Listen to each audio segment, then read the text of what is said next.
IPL 2027 সালের জন্য KKR পেয়ে গেল তাগড়া একটা ওপেনিং ব্যাটার। আইপিএল 2027 সালে ফিন অ্যালানের সাথে ওপেনিং করে তাবাহি মাচিয়ে দেবে। ওপেনিং এর যে সমস্যা কলকাতা নাইট রাইডার্স দলের আছে সেই সমস্যাটাও কিন্তু দূর হয়ে যাবে বন্ধুরা এই প্লেয়ারটা আসাতে এবং ফিন অ্যালানের সাথে ওপেন করাতে। তো কে সেই প্লেয়ারটা অবশ্যই তোমাদেরকে এই ভিডিওতে জানাবো, তো ভিডিওকে লাস্ট অবধি দেখতে থাকো। কলকাতা নাইট রাইডার্স দলের ওপেনিং এর সমস্যা আমরা দেখেছি লাস্ট 2 বছরে 2025 2026 ওপেনিং এ খুবই খারাপ পারফরমেন্স করেছে লাস্ট 2 বছরে কলকাতা নাইট রাইডার্স। 2024 সালে যখন সুনীল নারায়ণ আর ফিল শট ওপেন করেছিল তখন অসাধারণ ওপেনিং জুটি হয়েছিল এই দুজনের এবং কলকাতা চ্যাম্পিয়ন হয়েছিল। তারপর 2025 এলো 2026 এলো ওপেনিং কম্বিনেশন খুব একটা ভালো হয়নি, রান করতে পারেনি, ওপেনিংয়ে খুব একটা স্কোর আসেনি কলকাতা নাইট রাইডার্স দল থেকে। তো তাই জন্যই ওপেনিংয়ে অনেক সমস্যা রয়েছে কলকাতা নাইট রাইডার্স দলের। এবং 2026 সালে ফিন অ্যালান ওপেন করলো, আজিঙ্কে রাহানে ওপেন করলো।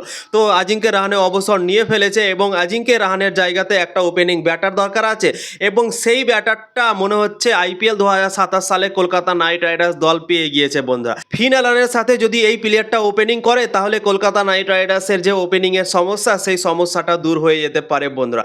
তো সেই প্লেয়ারটার নাম চলো তোমাদেরকে জানিয়ে দিচ্ছি। 2026 সালে কেকেআর দলই ছিল, কিন্তু কেকেআর দল তাকে একটাও ম্যাচ খেলার সুযোগ দেয়নি বন্ধুরা এবং দিল্লি প্রিমিয়ার লিগে সে এখন আগ লাগিয়ে দিয়েছে। টোটাল 5টা ম্যাচ এখন পর্যন্ত হয়েছে সেই দলটার এবং 4টা ম্যাচে ব্যাটিং করার সুযোগ পেয়েছে। একটা ম্যাচ বৃষ্টির জন্য হয়নি, নো রেজাল্ট হয়েছে। তো 4টা ম্যাচ খেলেছে, 4টা ম্যাচই 50-র ওপরে রান করেছে বন্ধুরা। 281 রান করেছে 4 ইনিংসে ব্যাটিং করে এবং প্রত্যেকটা ম্যাচে রান করেছে। তো সেই প্লেয়ারটার নাম হচ্ছে সার্থক রঞ্জন। সার্থক রঞ্জন আইপিএল 2026 সালে কলকাতা নাইট রাইডার্স দলই ছিল, কিন্তু কলকাতা তাকে একটাও সুযোগ দেয়নি এবং সেই সার্থক রঞ্জন তাবাহি মাচিয়ে রেখেছে দিল্লি প্রিমিয়ার লিগে এবং প্রত্যেকটা ইনিংসে রান করছে।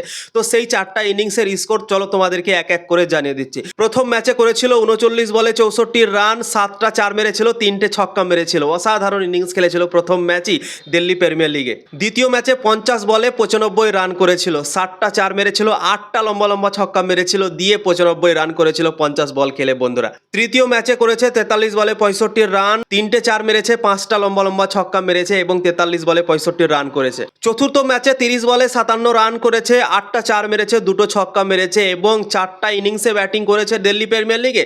4টা ইনিংসে 50-র ওপরে রান করেছে বন্ধুরা এবং অসাধারণ ফর্মে ব্যাটিং করছে, তাবড়তোড় খেলছে এবং ওপেনিংয়ে ব্যাটিং করছে বন্ধুরা। তো ওপেনিংয়ে তো প্রয়োজন আছে কেকেআর দলে ব্যাটার, তোমরা তো জানো আজিঙ্কে রাহানে অবসর নিয়ে ফেলেছে এবং আজিঙ্কে রাহানের পরিবর্তে কিন্তু একটা ওপেনিং ব্যাটার লাগবে ফিন অ্যালানের সাথে। তো আমার মনে হচ্ছে আইপিএল 2027 সালে ওপেনিংয়ের যে সমস্যা সেই সমস্যাটা দূর হতে চলেছে বন্ধুরা। এই সার্থক রঞ্জন যদি ধরো আইপিএল 2027 সালে ফিন অ্যালানের সাথে ওপেন করে কলকাতা নাইট রাইডার্স দলে তাহলে কিন্তু অসাধারণ একটা ওপেনিং জুটি হতে পারে এবং এই দুজন অসাধারণ তাবড়তোড় খেলতে পারে এবং কেকেআরকে ম্যাচ জেতাতে পারে। তোমরা তো জানো ওপেনিং জুটি কতটা ইম্পর্টেন্ট। ওপেনিং জুটি না যদি ভালো হয় তাহলে সেই দল খুব একটা ভালো পারফরমেন্স করতে পারে না। যে দল ওপেনিং পার্টনারশিপ ভালো করে সেই দল কিন্তু ভালো খেলে এবং সে প্লে অফে যায়, ফাইনালও জিতে নেয় বন্ধুরা। তো তাই জন্য ওপেনিং খুবই ইম্পর্টেন্ট। আজিঙ্কে রাহানের জায়গাতে যদি ফিন অ্যালানের সাথে ওপেন করে এই সার্থক রঞ্জন তাহলে কিন্তু দারুণ হতে চলেছে বন্ধুরা। তোমাদের কি মনে হয় অবশ্যই কমেন্ট করে জানাতে পারো সার্থক রঞ্জনকে কি ফিন অ্যালানের সাথে ওপেন করা উচিত।